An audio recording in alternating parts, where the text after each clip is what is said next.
तमाम उन्हां शख्सियतां दे नज़रिए नूं तुहाडे सामने लैके आउण दी जिन्हां ने अपने जज्बे अपनी मेहनत सदका समाज कुछ नवेकला कुछ विलखण कर दिखाया।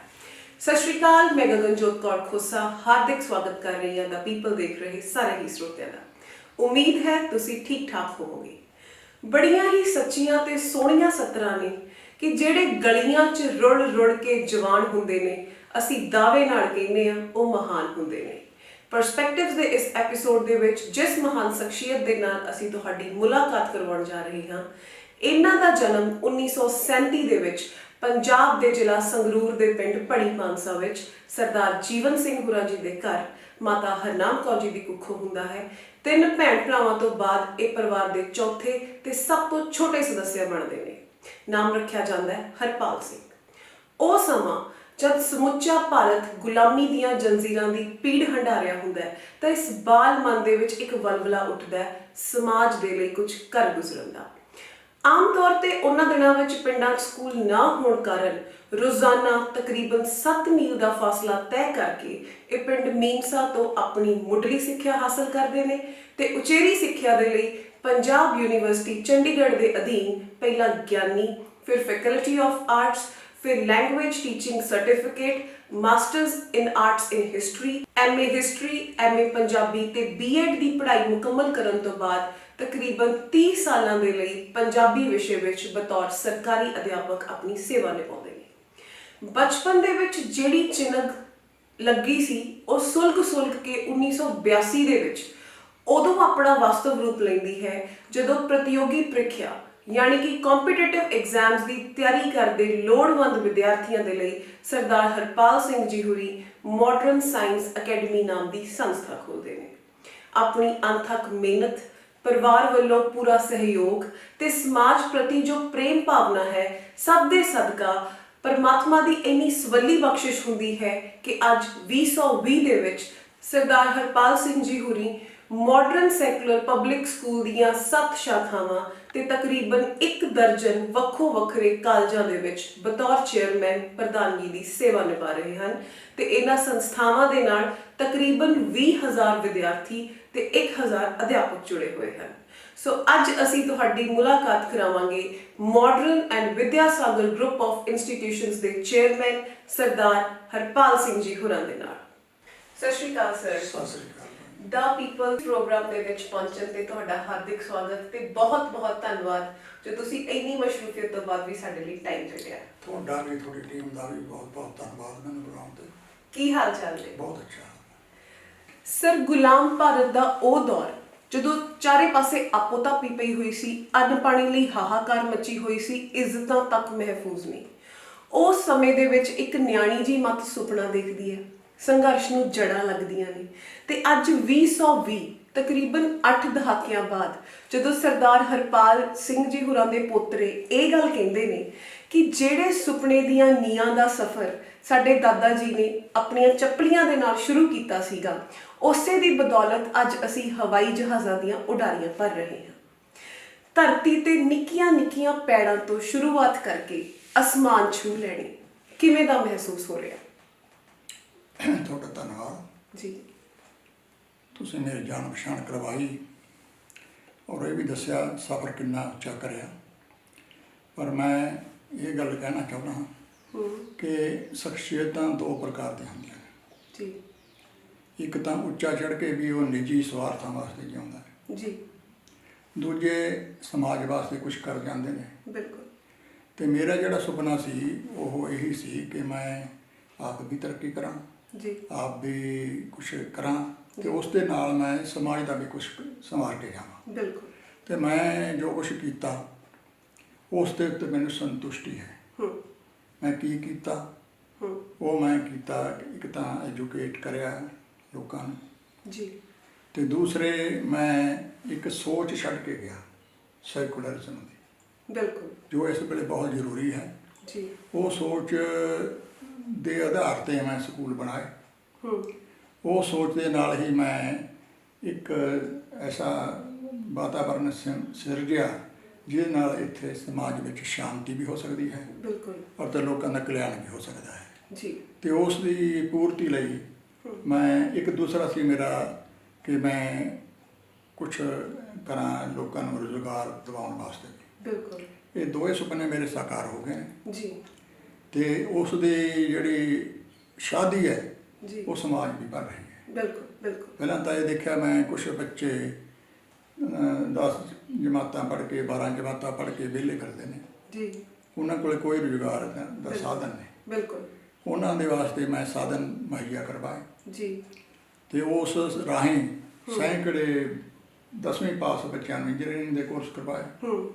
12th ਪਾਸ ਬੱਚਿਆਂ ਨੂੰ ਮੈਂ ETT ਕਰਵਾਇਆ, BID ਕਰਵਾਇਆ ਜੀ, ਜਿਨ੍ਹਾਂ ਨੂੰ ਉਸੇ ਵੇਲੇ ਰੁਜ਼ਗਾਰ ਮਿਲ ਗਿਆ। ਰੁਜ਼ਗਾਰ ਉਹ ਸਮਾਂ ਕੁਛ ਐਸਾ ਸੀਗਾ ਜੀ। ਤਾਂ ਮੈਂ ਸਮਝਦਾ ਮੇਰਾ ਇੱਥੇ ਆਉਣਾ ਬਿਲਕੁਲ ਵੀ ਸਫਲ ਹੈ ਮੇਰੇ ਹਿਸਾਬ ਦੇ ਨਾਲ ਜੀ, ਕਿਉਂਕਿ ਸਮਾਜ ਨੂੰ ਵੀ ਪਤਾ ਇਹ ਗੱਲ ਦਾ ਜੀ ਕਿ ਇਹਨੇ ਕੁਛ ਕੀਤਾ ਹੈ। ਬਿਲਕੁਲ।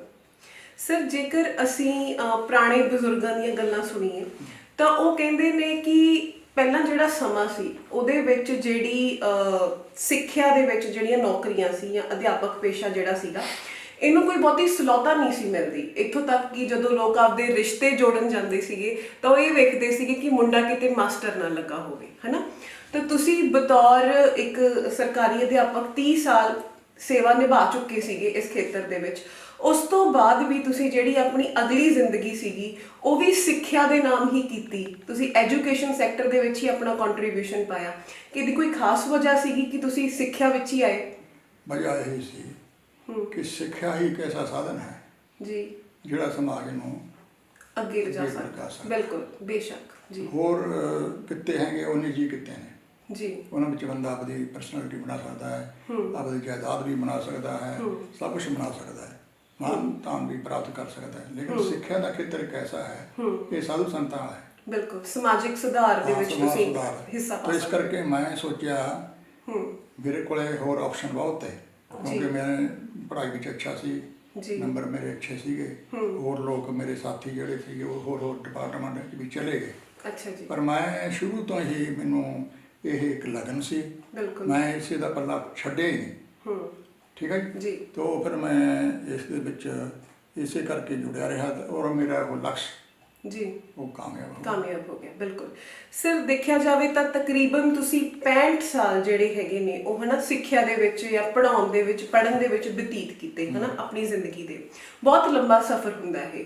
ਸੋ ਜ਼ਾਹਿਰ ਜੀ ਗੱਲ ਹੈ ਕਿ ਤੁਸੀਂ ਉਹ ਸਮਾਂ ਵੀ ਦੇਖਿਆ ਜਦੋਂ ਨਿਆਣੇ ਤੜਕੇ ਮੂੰਹ ਨੇਰੇ ਉੱਠ ਕੇ ਪਹਿਲਾਂ ਖੇਤਾਂ ਵਿੱਚੋਂ ਪੱਠੇ ਵੱਢ ਕੇ ਲਿਆਉਂਦੇ ਸੀ, ਡੰਗਰ ਪਾਣੀ ਦਾ ਸਾਰਾ ਕੰਮ ਕਰਦੇ ਸੀ, ਫਿਰ ਜਮਾਤਾਂ 'ਚ ਜਾਣਾ, ਫਿਰ ਜਮਾਤਾਂ ਵੀ ਅੱਗਿਓਂ ਟਾਟਾਂ ਦੇ ਉੱਤੇ, ਬੋਰੀਆਂ ਦੇ ਉੱਤੇ, ਨਿੰਮ ਜਾਂ ਬਰਕੈਨ ਦੇ ਹੇਠਾਂ ਖੁੱਲ੍ਹੇ ਮੈਦਾਨਾਂ ਦੇ ਵਿੱਚ ਲੱਗਣੀਆਂ, ਹਨਾ। ਤੇ ਤੁਸੀਂ ਉਹ ਦੌਰ ਵੀ ਦੇਖਿਆ ਜਦੋਂ ਮਤਲਬ ਕਿ ਜੰਮਦੇ ਹੋਏ ਨਿਆਣੇ ਦੇ ਹੱਥ ਹੀ ਅਸੀਂ ਸਮਾਰਟਫੋਨਸ ਫੜਾ ਦਿੰਦੇ ਹਾਂ, ਹਨਾ। ਜਾਂ ਕਲਾਸਾਂ ਦੇ ਵਿੱਚ ਪਹਿਲੇ ਦਿਨ ਦੇ ਵਿੱਚ ਹੀ ਉਹਨਾਂ ਅੱਗੇ LCD ਹੁੰਦੀ ਹੈ, ਸਮਾਰਟ ਕਲਾਸਿਸ ਦਾ ਜਦੋਂ ਕਨਸੈਪਟ ਆ ਗਿਆ, ਹਨਾ। ਸੋ ਇਸ ਸਾਰੇ ਸਮੇਂ ਦੇ ਦੌਰਾਨ ਜਿੰਨਾ ਵੀ ਤੁਹਾਡਾ ਸਫ਼ਰ ਰਿਹਾ ਹੈਗਾ ਐਜੂਕੇਸ਼ਨ ਡਿਪਾਰਟਮੈਂਟ ਦੇ ਵਿੱਚ, ਤੁਸੀਂ ਆਰਥਿਕ ਪੱਧਰ ਤੇ, ਸਮਾਜਿਕ ਪੱਧਰ ਤੇ ਜਾਂ ਪ੍ਰਸ਼ਾਸਨਿਕ ਪੱਧਰ ਤੇ ਕਿਸ ਤਰ੍ਹਾਂ ਦੀਆਂ ਤਬਦੀਲੀਆਂ ਜਿਹੜੀਆਂ ਨੇ ਉਹ ਦੇਖੀਆਂ ਨੇ ਸਿੱਖਿਆ ਪ੍ਰਣਾਲੀ ਦੇ ਵਿੱਚ? ਸ਼ੁਰੂ ਵਿੱਚ ਸਿੱਖਿਆ ਦੇ ਖੇਤਰ ਦੇ ਵਿੱਚ ਬੱਚਿਆਂ ਨੂੰ ਕੋਈ ਸਹੂਲਤਾਂ ਨਹੀਂ ਸੀ, ਨਾ ਚੰਗੀ ਬਿਲਡਿੰਗ ਦੀ, ਨਾ ਚੰਗੇ ਸਕੂਲ ਤੇ, ਨਾ ਚੰਗੇ ਟ੍ਰੇਨਡ ਅਧਿਆਪਕ ਦੇ। ਜੀ। ਉਹ ਗਵਰਨਮੈਂਟ ਦੀ, ਪੁਰਾਣੀ ਗਵਰਨਮੈਂਟ ਦੀ ਇੱਕ ਨੀਤੀ ਸੀ ਵੀ ਕਿਤੇ ਕਿਤੇ ਕੋਈ ਸਕੂਲ ਖੋਲ੍ਹ ਦਿਓ ਜੀ, ਉਹ ਖੁੱਲ੍ਹ ਗਏ। ਬਿਲਕੁਲ। ਪਰ ਉੱਥੇ ਕੋਈ ਸਹੂਲਤ ਨਹੀਂ ਸੀ। ਮਿਸਾਲ ਦੇ ਤੌਰ ਤੇ ਜਿੱਥੇ ਮੈਂ ਪੜ੍ਹਿਆ ਸ਼ੁਰੂ 'ਚ ਜੀ, ਉੱਥੇ ਬਹੁਤ ਅੱਛੇ ਅਧਿਆਪਕ ਸੀ ਪਰ ਉਹਨਾਂ ਦੀ ਕੁਆਲੀਫਿਕੇਸ਼ਨ ਮਿਡਲ ਸੀ। ਅੱਛਾ ਜੀ। 8ਵੀਂ ਪਾਸ ਸੀ ਉਹ ਅਧਿਆਪਕ, ਪਰ ਮਿਹਨਤੀ ਬਹੁਤ ਤੇ। ਬਿਲਕੁਲ। ਪੜ੍ਹਾਇਆ ਉਹਨਾਂ ਨੇ ਆਪਦੀਆਂ, ਉਦੋਂ ਗਵਰਨਮੈਂਟ ਨੂੰ ਲੋੜ ਸੀ, ਪੜ੍ਹੇ ਲਿਖੇ ਮਿਲਦੇ ਨਹੀਂ ਤੇ। ਹਾਂਜੀ। ਹੌਲੀ ਹੌਲੀ ਜ਼ਮਾਨਾ ਬਦਲ ਗਿਆ ਜੀ। ਹਾਂਜੀ, ਐਜੂਕੇਸ਼ਨ ਦੇ ਵਾਸਤੇ ਬਹੁਤ ਸਾਰੇ ਸਕੂਲ ਖੁੱਲ੍ਹ ਗਏ ਜੀ, ਯੂਨੀਵਰਸਿਟੀਆਂ ਖੁੱਲ੍ਹ ਗਈਆਂ ਤੇ ਉਸ ਦੇ ਨਾਲ ਪੜ੍ਹਾਈ ਦਾ ਸਤਰ ਵੀ ਉੱਚਾ ਹੋ ਗਿਆ। ਹਾਂਜੀ, ਔਰ ਸਹੂਲਤਾਂ ਵੀ ਹੋ ਗਈਆਂ। ਬਿਲਕੁਲ। ਉਹਦੇ ਨਾਲ ਜਿਹੜੀ ਤੁਸੀਂ ਸਮਾਰਟਫੋਨ ਦੀ ਗੱਲ ਕਰਦੇ ਹੋ ਵੀ ਹੁਣ ਮਿਲਦਾ ਹੈ, ਉਸ ਵੇਲੇ ਇਹ ਸਾਧਨ ਹੈ ਨਹੀਂ ਸੀ। ਡਿਵੈਲਪਮੈਂਟ ਹੋ ਰਹੀ ਹੈ। ਹਾਂਜੀ। ਪਹਿਲਾਂ ਜ਼ੀਰੋ, ਹੌਲੀ ਹੌਲੀ ਅਸੀਂ ਵਿਕਾਸ ਵੱਲ ਵਧ ਰਹੇ ਹਾਂ। ਚੱਲਦਾ ਸਮਾਜ ਤਰੱਕੀ ਕਰਦਾ ਗਿਆ ਜੀ। ਹੁਣ ਸਮਾਰਟਫੋਨ ਆ ਗਏ ਜੀ, ਟੈਕਨੋਲੋਜੀ ਆ ਗਈ। ਬਿਲਕੁਲ। ਹੁਣ ਇਹਦੀ ਵਰਤੋਂ ਬੱਚੇ ਕਰਦੇ ਨੇ। ਬਿਲਕੁਲ। ਪਰ ਇਹਦੇ ਵਿੱਚ ਵੀ ਹੁਣ ਉਹ ਨਜਾਇਜ਼ ਵੀ ਕਰਨ ਲੱਗ ਗਏ। ਹਾਂਜੀ, ਬਿਲਕੁਲ। ਜਿੰਨੇ ਕਿ ਉਹਨਾਂ ਨੂੰ ਕਰਨੇ ਚਾਹੀਦੇ ਸੀ ਉਹ ਨਹੀਂ ਕਰੀ, ਹੁਣ ਉਹਦੀ ਨਜਾਇਜ਼ ਵਰਤੋਂ ਕਰ ਸੇ ਉਸ ਨਾਲ ਕ੍ਰਾਈਮ ਵੱਧ ਰਿਹਾ ਹੈ ਜੀ। ਇਸ ਕਰਕੇ ਹਰ ਚੀਜ਼ ਦੇ ਦੋ ਪਹਿਲੂ ਹੁੰਦੇ ਨੇ, ਉਹ ਚੰਗਾ ਵੀ ਹੁੰਦਾ, ਮਾੜਾ ਵੀ ਹੁੰਦਾ। ਬਿਲਕੁਲ ਪਰ ਜੇ ਹੁਣ ਉਸ ਨੂੰ ਅਸੀਂ ਚੰਗੇ ਤੌਰ ਤੇ ਵਰਤ ਲਾਵਾਂਗੇ ਤਾਂ ਐਜੂਕੇਸ਼ਨ ਦੇ ਵਿੱਚ ਸੁਧਾਰ ਹੋ ਜਾਊਗਾ, ਬਿਲਕੁਲ ਨਹੀਂ ਬੁਰਾਈ ਤਾਂ ਫੈਲੂਗੀ ਉਹਦੇ ਨਾਲ। ਜੀ ਤਾਂ ਉਸ ਵਾਸਤੇ ਜਿਹੜੇ ਟੀਚਰ ਸਾਹਿਬਾਨ ਨੇ ਉਹਨਾਂ ਦਾ ਵੀ ਕੰਟਰੋਲ ਕਰਨਾ ਉਹਨਾਂ ਨੂੰ ਬੜਾ ਉਹਨਾਂ ਦਾ ਰੋਲ ਹੈ। ਬਿਲਕੁਲ ਠੀਕ ਹੈ ਜੀ। ਤੇ ਅਸੀਂ ਵੀ ਇਸ ਤਰ੍ਹਾਂ ਕਰਦੇ ਹਾਂ, ਉਹਨਾਂ ਨੂੰ ਜਿੱਥੇ ਤੱਕ ਉਹਨਾਂ ਨੂੰ ਲੋੜ ਹੈ ਜੀ ਉੱਥੇ ਤੱਕ ਵਰਤਣ ਦਿੰਦੇ ਹਾਂ, ਤੇ ਜਿੱਥੇ ਨਹੀਂ ਲੋੜ ਉਹਨਾਂ ਨੂੰ ਅਸੀਂ ਰੋਕਦੇ ਵੀ ਹਾਂ। ਬਿਲਕੁਲ ਸਰ, ਤੁਸੀਂ ਇੱਥੇ ਅਧਿਆਪਕਾਂ ਦੀ ਜ਼ਿੰਮੇਵਾਰੀ ਦੀ ਗੱਲ ਕੀਤੀ, ਤਾਂ ਇੱਥੇ ਮੈਂ ਇੱਕ ਗੱਲ ਦਾ ਜ਼ਿਕਰ ਕਰਨਾ ਚਾਹੂੰਗੀ। ਉਹ ਵੀ ਕੋਈ ਸਮਾਂ ਸੀ ਜਦੋਂ ਗੁਰੂ ਦਰੋਣਾਚਾਰਿਆ ਦੇ ਮੰਗਣ ਤੇ ਏਕਲਵਿਆ ਵਰਗੇ ਸ਼ਿਸ਼ਯ ਆਪਣਾ ਅੰਗੂਠਾ ਤੱਕ ਭੇਟ ਕਰ ਦਿੰਦੇ ਸੀ, ਪਰ ਅੱਜ ਦੀ ਜੋ ਸਥਿਤੀ ਹੈ, ਅੱਜ ਦੇ ਜੋ ਅੰਕੜੇ ਨੇ, ਅੱਜ ਦੀਆਂ ਜੋ ਰਿਪੋਰਟਾਂ ਨੇ, ਉਹ ਕੁਝ ਵੱਖਰਾ ਹੀ ਬਿਆਨ ਕਰਦੀਆਂ ਨੇ। ਅੱਜ ਕੱਲ੍ਹ ਸਾਨੂੰ ਅਖਬਾਰਾਂ ਦੀਆਂ ਸੁਰਖੀਆਂ ਵਿੱਚ ਵੀ ਅਜਿਹੀਆਂ ਖਬਰਾਂ ਦੇਖਣ ਨੂੰ ਮਿਲਦੀਆਂ ਨੇ ਕਿ ਵਿਦਿਆਰਥੀ ਨੇ ਅਧਿਆਪਕ ਦੇ ਗਲਮੇ ਨੂੰ ਹੱਥ ਪਾ ਲਿਆ, ਜਿਹੜਾ ਮਤਲਬ ਕਿ ਸਟੂਡੈਂਟ ਟੀਚਰ ਰਿਲੇਸ਼ਨਸ਼ਿਪ ਹੈ, ਜਿਹੜਾ ਇੱਕ ਬੱਚੇ ਤੇ ਇੱਕ ਅਧਿਆਪਕ ਦੇ ਵਿੱਚ ਰਿਸ਼ਤਾ ਬਣਦਾ ਹੈ, ਉਸਦੇ ਮਿਆਰ ਕਿਤੇ ਨਾ ਕਿਤੇ ਅੱਜ ਕੱਲ੍ਹ ਬਹੁਤ ਗਿਰ ਰਹੇ ਨੇ।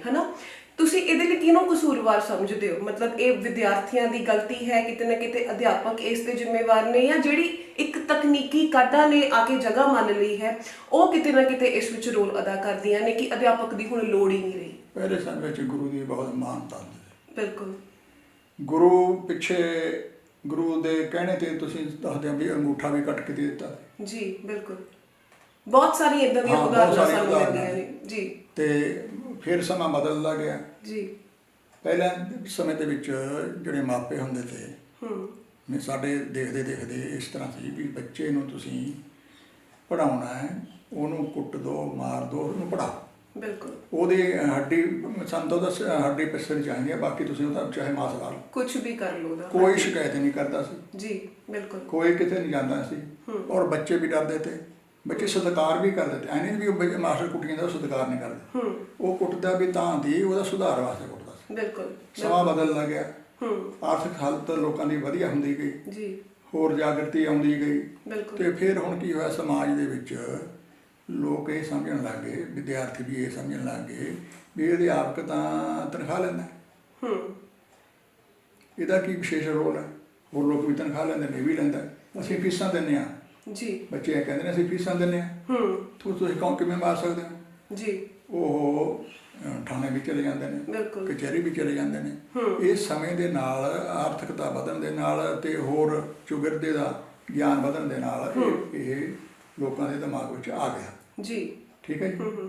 ਤੇ ਹੋਰ ਜਿਹੜਾ ਤੁਸੀਂ ਦੱਸਦੇ ਹੋ ਵੀ ਟੈਕਨੋਲੋਜੀ ਦਾ, ਟੈਕਨੋਲੋਜੀ ਫਾਇਦੇਮੰਦ ਚੀਜ਼ ਹੈ ਜੀ, ਪਰ ਟੈਕਨੋਲੋਜੀ ਦੇ ਨਾਲ ਬੱਚਿਆਂ ਦੇ ਵਿੱਚ ਥੋੜ੍ਹਾ ਜਿਹਾ ਇਹ ਵੀ ਅਹਿਸਾਸ ਹੋ ਗਿਆ ਵੀ ਅਸੀਂ ਤਾਂ ਉਸ ਤੋਂ ਕੰਪਿਊਟਰ ਤੋਂ ਸਿੱਖ ਲੈਂਦੇ ਹਾਂ, ਹੋਰ ਘਰੇ ਸਾਡੇ ਕੋਲ ਇਸ ਸਾਧਨ ਨੇ, ਸਾਰੀ ਦੁਨੀਆ ਹੀ ਮੁੱਠੀ 'ਚ ਕਰ ਲਈ। ਉਹ ਇਸ ਤਰ੍ਹਾਂ ਕਰਦੇ ਨੇ। ਕਈ ਵਾਰੀ ਬੱਚੇ ਵੀ ਬਹੁਤ ਇੰਟੈਲੀਜੈਂਟ ਨੇ, ਉਹ ਟੈਕਨੋਲੋਜੀ ਦੀ ਵਰਤੋਂ ਕਰਕੇ ਅਧਿਆਪਕ ਤੋਂ ਵੀ ਵੱਧ ਸਿਆਣੇ ਹੋ ਜਾਂਦੇ ਆ, ਸਮਝਣ ਲੱਗ ਜਾਂਦੇ ਨੇ ਕਿ ਸਾਨੂੰ ਵੱਧ ਆਉਂਦਾ। ਹਾਂ, ਇਸ ਕਰਕੇ ਉਹ ਕਦਰ ਨਹੀਂ ਕਰਦੇ। ਔਰ ਕਲਾਸ ਵਿੱਚ ਦੇਖੋ ਜਿਹਨਾਂ ਨੂੰ ਜ਼ਿਆਦਾ ਗਿਆਨ ਹੈ ਜਾਂ ਬਾਹਰਲਾ ਗਿਆਨ ਹੈ, ਉਹ ਕਲਾਸ ਵਿੱਚ ਧਿਆਨ ਨਹੀਂ ਦਿੰਦੇ ਬੱਚੇ ਜੀ। ਟੀਚਰ ਪੜ੍ਹਾ ਰਿਹਾ ਹੁੰਦਾ, ਉਹ ਗੱਲਾਂ ਕਰਦੇ ਹੁੰਦੇ ਨੇ। ਕਿਉਂ? ਉਹਦਾ ਮਤਲਬ ਇਹ ਹੈ ਵੀ ਉਹ ਕਹਿੰਦੇ ਨੇ ਵੀ ਸਾਨੂੰ ਤਾਂ ਗਿਆਨ ਹੈਗਾ, ਹਾਂ ਸਾਡੇ ਕੋਲ ਸਾਧਨ ਹੈਗੇ ਜੀ, ਤੇ ਅਧਿਆਪਕ ਦਾ ਕੀ ਹੈ, ਇਹਦਾ ਅਸੀਂ ਘਰੇ ਜਾ ਕੇ ਸਿੱਖ ਲਾਂਗੇ ਜੀ। ਇਸ ਕਰਕੇ ਵੀ ਹੋ ਗਿਆ। ਦੂਸਰੀ ਜਿਹੜੀ ਪੇਰੈਂਟਸ ਨੇ ਜੀ, ਉਹਨਾਂ ਵਿੱਚ ਜਾਗਰਤੀ ਆ ਗਈ ਪੁੱਠੀ ਜੀ। ਉਹ ਕਿਵੇਂ ਆ ਗਈ? ਉਹ ਗੁਰੂ ਨੂੰ ਗਿਆਨ, ਗੁਰੂ ਨਹੀਂ ਸਮਝਦੇ, ਉਹ ਵੀ ਇਹੀ ਸਮਝਦੇ ਨੇ ਵੀ ਜਿਹੜੇ ਮਾਸਟਰ ਲੋਕ ਨੇ ਇਹ ਸਾਡੇ ਮੁਲਾਜ਼ਮ ਨੇ, ਇਹ ਸਾਡੇ ਬੱਚਿਆਂ ਵਾਸਤੇ ਅਸੀਂ ਫੀਸ ਦਿੰਦੇ ਹਾਂ। ਇਸ ਕਰਕੇ ਹੁਣ ਉਹ ਕੀ ਹੋ ਗਿਆ, ਘਰ ਇੱਥੇ ਬੱਚਾ ਘਰ ਜਾ ਕੇ ਸ਼ਿਕਾਇਤ ਕਰਦਾ, ਮੈਨੂੰ ਜੱਜ ਮੈਡਮ ਨੇ ਮਾਰਿਆ। ਉਹ ਇਹ ਨਹੀਂ ਕਹਿੰਦੇ ਬੱਚੇ ਨੂੰ ਭਾਈ ਤੈਨੂੰ ਭਲੇ ਵਾਸਤੇ ਮਾਰਿਆ ਹੋ, ਤੂੰ ਕੋਈ ਗਲਤੀ ਕਰਦਾ ਹੋਊਗਾ ਤੂੰ ਤੂੰ ਕਿਉਂ ਇਹ ਗੱਲ ਕਹਿੰਦੇ? ਉਹ ਕਹਿੰਦੇ ਉੱਥੇ ਗਾਲਾਂ ਕੱਢਣ ਲੱਗ ਜਾਂਦੇ, ਅਸੀਂ ਉਹਦੀ ਐਂ ਕਰ ਦਾਂਗੇ, ਅਸੀਂ ਉਹਦਾ ਆਹ ਕਰ ਦਾਂਗੇ, ਅਸੀਂ ਆਉਂਦੇ ਨੇ ਦੂਜੇ ਦਿਨ ਲੜਨ ਲੱਗ ਜਾਂਦੇ। ਬਿਲਕੁਲ। ਇੱਕ ਗਵਰਨਮੈਂਟ ਨੇ ਹੋਰ ਉਹ ਕਰਤਾ, ਕਾਰਪੋਰੇਟ ਪਨਿਸ਼ਮੈਂਟ ਬੈਨ ਕਰਤੀ ਜੀ। ਉਹਦਾ ਮਤਲਬ ਹੈ ਵੀ ਤੁਸੀਂ ਕਿਸੇ ਬੱਚੇ ਨੂੰ ਡੰਡਾ ਨਹੀਂ ਮਾਰ ਸਕਦੇ, ਕੰਨ ਨਹੀਂ ਫੜ ਸਕਦੇ, ਕਿਸੇ ਵੀ ਤਰ੍ਹਾਂ ਸਰੀਰਕ ਫਿਜ਼ੀਕਲ ਉਹਨੂੰ ਨਹੀਂ ਦੇ ਸਕਦੇ। ਹੁਣ ਉਹ ਬੱਚਿਆਂ ਨੂੰ ਪਤਾ ਲੱਗ ਗਿਆ, ਬੱਚਿਆਂ ਨੂੰ ਪਤਾ ਲੱਗਿਆ ਇਹ ਗੱਲ ਦਾ ਵੀ ਇਹਨਾਂ ਕੋਲ ਅਧਿਕਾਰ ਨਹੀਂ ਹੈ ਮਾਰਨ ਦਾ, ਜੇ ਮਾਰੋਗੇ ਤਾਂ ਉਹ ਸ਼ੋਰ ਸ਼ਰਾਬਾ ਹੋ ਜਾਊਗਾ। ਬਿਲਕੁਲ। ਠੀਕ ਹੈ ਜੀ। ਇਸ ਕਰਕੇ ਵੀ ਰਿਸਪੈਕਟ ਕਰ ਗਈ। ਇਹ ਘਟਣ ਦਾ ਕਾਰਨ ਹੈ। ਤੀਸਰੀ ਹੈ ਘਟਣ ਦਾ ਕਾਰਨ ਕਿ ਟੀਚਰਾਂ ਦੇ ਵਿੱਚ ਵੀ ਕਈ ਕਮੀਆਂ ਨੇ। ਅੱਛਾ ਜੀ। ਉਹ ਕੀ ਕਮੀਆਂ ਨੇ ਕਿ ਉਹ ਲੋੜ ਤੋਂ ਵੱਧ ਜੀ ਬੱਚਿਆਂ ਦੇ ਨਾਲ ਨਿੱਜੀ ਸੰਬੰਧ ਬਣਾਉਂਦੇ ਨੇ ਜੀ, ਘੁਲ ਮਿਲ ਜਾਂਦੇ ਹਾਂ ਨੇ। ਕੋਲ ਉਹਦਾ ਕਾਰਨ ਹੈ ਟਿਊਸ਼ਨ। ਉਹ ਟਿਊਸ਼ਨ ਰੱਖਦੇ ਨੇ, ਟਿਊਸ਼ਨ ਵਾਲੇ ਬੱਚੇ ਨਾਲ ਫੇਵਰ ਕਰਦੇ ਨੇ। ਜਿੱਦਣ ਉਹ ਉਹਨਾਂ ਨੂੰ ਪਤਾ ਵੀ ਅਸੀਂ ਟਿਊਸ਼ਨ ਦੇ ਪੈਸੇ ਦਿੰਦੇ ਆ, ਡਿਸਫੇਵਰ ਕਰਨਗੇ, ਉਹਦੇ ਖਿਲਾਫ ਹੋ ਜਾਣਗੇ ਜੀ। ਠੀਕ ਹੈ ਜੀ। ਉਹਨਾਂ ਨੇ ਰਿਸਪੈਕਟੇਬਲ ਡਿਸਟੈਂਸ ਜਿਹੜੀ ਹੁੰਦੀ ਹੈ ਨਾ ਟੀਚਰ ਤੇ ਟਾਟ ਦੀ, ਉਹ ਬਹੁਤ ਜ਼ਰੂਰੀ ਹੈ। ਉਹ ਭੁੱਲ ਗਏ ਉਹ ਜੀ। ਸਰ ਜਿਵੇਂ ਹੈ ਨਾ ਸਮੇਂ ਦੇ ਨਾਲ ਹੋਰ ਬਹੁਤ ਕੁਝ ਬਦਲਿਆ। ਤੁਸੀਂ ਜਿਵੇਂ ਦੱਸ ਰਹੇ ਹੋ ਵੀ ਪਹਿਲਾਂ ਗੁਰੂ ਦੀ ਬਹੁਤ ਮਹੱਤਤਾ ਹੁੰਦੀ ਸੀ, ਹੈ ਨਾ। ਜਦੋਂ ਅਸੀਂ ਤੁਹਾਡੇ ਬਾਰੇ ਥੋੜੀ ਜਿਹੀ ਸਟੱਡੀ ਕਰਦੇ ਹਾਂ, ਹੈ ਨਾ, ਜਦੋਂ ਤੁਸੀਂ ਪਿੰਡ ਮੀਮਸਾ ਦੇ ਵਿੱਚ ਆਪਣੀ ਮੁੱਢਲੀ ਸਿੱਖਿਆ ਲੈ ਰਹੇ ਸੀ, ਉਦੋਂ ਦੇ ਸਮੇਂ ਦੇ ਵਿੱਚ ਕੀ ਸਕੂਲਾਂ ਵਿੱਚ ਆਮ ਤੌਰ ਤੇ ਪਿੰਡਾਂ ਵਿੱਚ ਸਕੂਲ ਵੀ ਨਹੀਂ ਸੀ ਹੁੰਦੇ, ਹੈ ਨਾ, ਵੀ ਤਕਰੀਬਨ 20 ਕਿਲੋਮੀਟਰ ਦੇ ਦਾਇਰੇ ਦੇ ਵਿੱਚ ਇੱਕ ਅੱਧਾ ਸਕੂਲ ਹੁੰਦਾ ਸੀ, ਹੈ ਨਾ, ਇੱਕ ਜਾਂ ਦੋ ਸਕੂਲ ਹੁੰਦੇ ਸੀ। ਤੇ ਉਸ ਸਕੂਲ ਦੇ ਵਿੱਚ ਸੁਣਿਆ ਕਿ ਪੜ੍ਹਨ ਵਾਲੇ ਵਿਦਿਆਰਥੀ ਵੀ ਬਹੁਤ ਘੱਟ ਹੁੰਦੇ ਸੀ ਤੇ ਅਕਸਰ ਮੁੰਡੇ ਹੀ ਹੁੰਦੇ ਸੀ, ਹੈ ਨਾ।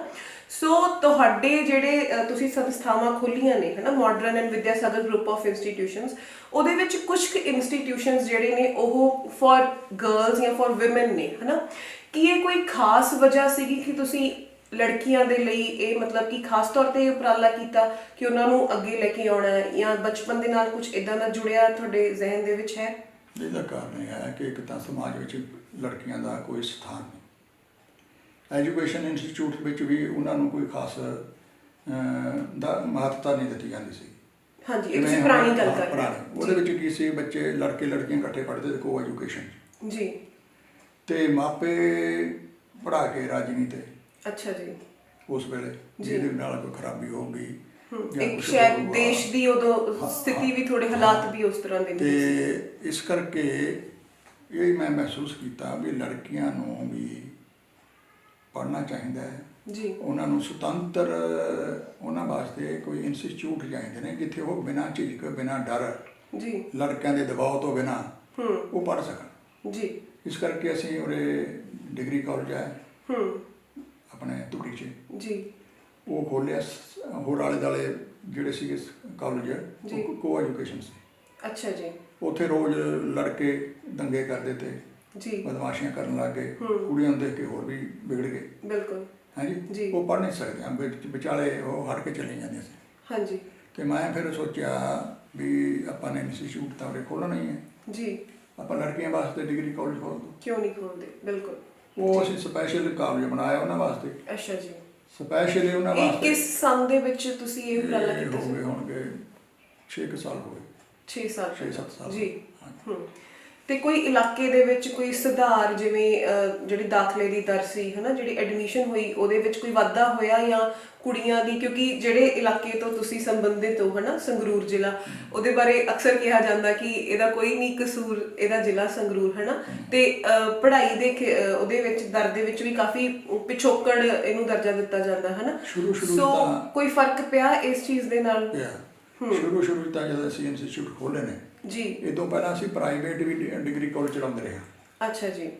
ਇਸ ਤੋਂ ਪਹਿਲਾਂ ਹੁਣ ਤਾਂ ਪੰਜਾਬੀ ਯੂਨੀਵਰਸਿਟੀ 'ਚੋਂ ਬੱਚੇ ਪ੍ਰਾਈਵੇਟ, ਹਾਂਜੀ ਹਾਂਜੀ, ਕਾਲਜ ਹੈ। ਪਹਿਲਾਂ ਪ੍ਰਾਈਵੇਟ ਵੀ ਕਰਦੇ ਰਹੇ ਹਾਂ, ਉਦੋਂ ਵੀ ਲੜਕੀਆਂ ਦਾ ਕਰਦੇ ਸੀ ਜੀ। ਦੂਰ ਦੂਰ ਪਿੰਡਾਂ ਤੋਂ, ਏਰੀਏ ਤੋਂ ਅਸੀਂ ਆਪ ਜਾ ਕੇ ਜੀ ਪੇਰੈਂਟਸ ਨੂੰ ਮਨਾਉਂਦੇ, ਬੱਸਾਂ ਭੇਜਦੇ ਵੀ ਤੁਹਾਡੇ ਸਿਕਿਉਰਿਟੀ ਸਾਡੀ ਹੈ, ਬਿਲਕੁਲ, ਬੱਸ 'ਚ ਲੈ ਕੇ ਜਾਵਾਂਗੇ।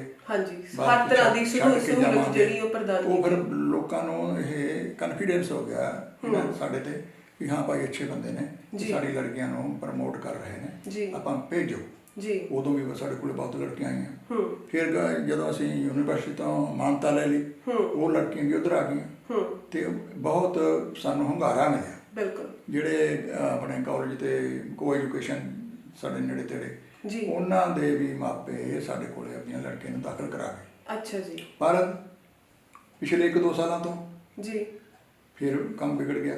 ਇੱਦਾਂ ਕਿਉਂ? ਉਹ ਐ ਵਿਗੜ ਗਿਆ ਨਾ ਵੀ ਲੜਕੀਆਂ ਵੀ ਚਾਹੁੰਦੀਆਂ ਸੀ ਵੀ ਅਸੀਂ ਕੋ ਐਜੂਕੇਸ਼ਨ 'ਚ ਪੜ੍ਹੀਏ ਜੀ, ਵੀ ਸਾਡੇ ਵੀ ਉੱਥੇ ਬਿਨਾਂ ਗੁਜ਼ਾਰਾ ਨਹੀਂ। ਹਾਂਜੀ। ਉਹ ਫਿਰ ਇੱਥੋਂ ਹਟ ਕੇ ਉੱਧਰ ਜਾਣ ਲੱਗ ਗਈਆਂ। ਅੱਛਾ ਜੀ। ਇਹ ਸਮੇਂ ਦਾ ਗੇੜ ਸੀ, ਜਿਹੜੇ ਬਾਹਰੋਂ ਇੰਪਰੈਸ਼ਨ ਪੈਂਦਾ ਨਾ ਆ ਲੋਕ ਗੀਤਾਂ ਵਾਲਿਆਂ ਦਾ ਹੋਰ ਹੈਗਾ ਪ੍ਰਭਾਵ ਪੈਂਦਾ, ਉਹ ਉਹਨਾਂ ਨੂੰ ਡਿਸਟਰਬ ਕਰਦਾ ਹੈ। ਉਹਨਾਂ ਨੂੰ ਚਾਹੁੰਦਾ ਵੀ ਇਹ ਤੁਸੀਂ ਸਾਰੇ ਕੋਲ ਮਿਲਿਓ। ਬਿਲਕੁਲ। ਹਾਂਜੀ ਸਰ, ਹੁਣ ਤੁਸੀਂ ਗੱਲ ਕੀਤੀ ਹਨਾ ਵੀ ਗੀਤਾਂ ਦਾ ਬਹੁਤ ਪ੍ਰਭਾਵ ਹੈਗਾ ਵਾ ਕਿ ਗੀਤ ਸੁਣ ਕੇ ਜਿਹੜੇ ਬੱਚੇ ਨੇ ਉਹ ਗਲਤ ਫੈਸਲੇ ਲੈਂਦੇ ਨੇ ਜ਼ਿੰਦਗੀ ਵਿੱਚ।